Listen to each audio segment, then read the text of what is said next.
The 2008 Mumbai attacks, also referred to as 26/11, were a series of terrorist attacks that took place in November 2008 when 10 members of Lashkar-e-Taiba, an Islamic terrorist organisation based in Pakistan, carried out 12 coordinated shooting and bombing attacks lasting 4 days across Mumbai.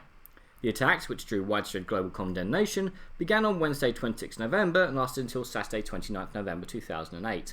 At least 174 people died, including 9 attackers, and more than 300 were wounded.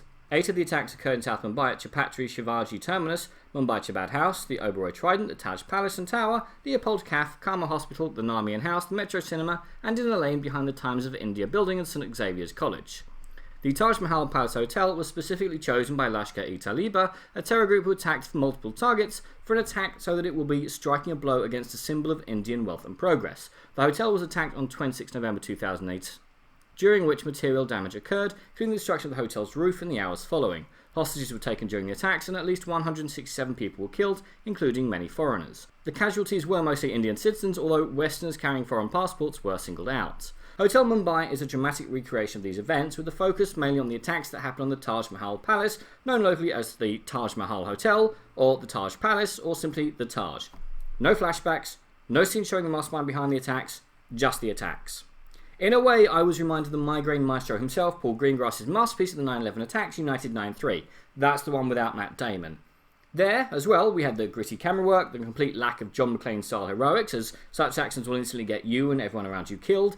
Insane levels of getting everything right. I mean, a significant amount of actual dialogue in the film was repeated verbatim, being taken from original transcripts of actual incepted mobile phone calls during the 2008 siege, including calls between the 10 terrorists and their handlers. Sadly though, one thing United 9/3 has that Hotel Mumbai doesn't is that the cast was a bunch of nobodies, which meant that you were able to deeply immerse yourself into the story and feel the terror that our mostly unnamed characters were feeling. Except in Hotel Mumbai, we find enough star power to light up both Holly and Bollywood. I mean, there's no plot armor here, but given that most of the characters are flatter than a jelly baby that's just had a disagreement with a steamroller, it distracts from the sheer terror of the situation.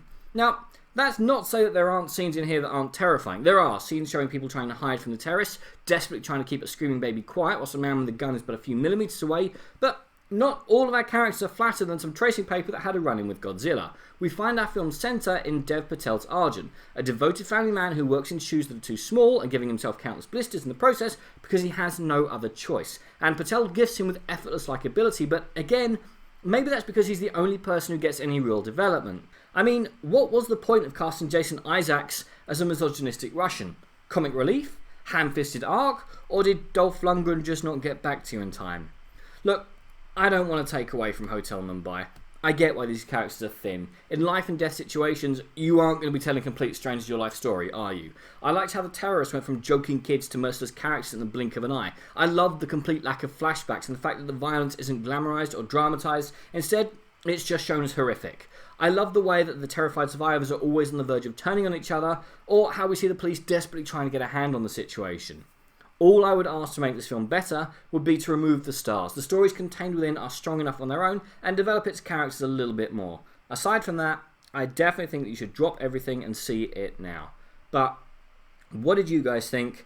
And what is your favourite based on a true life film? Comment below, let me know. I'm Daniel, this has been a Dunking. If you've enjoyed this video, please like, share and subscribe.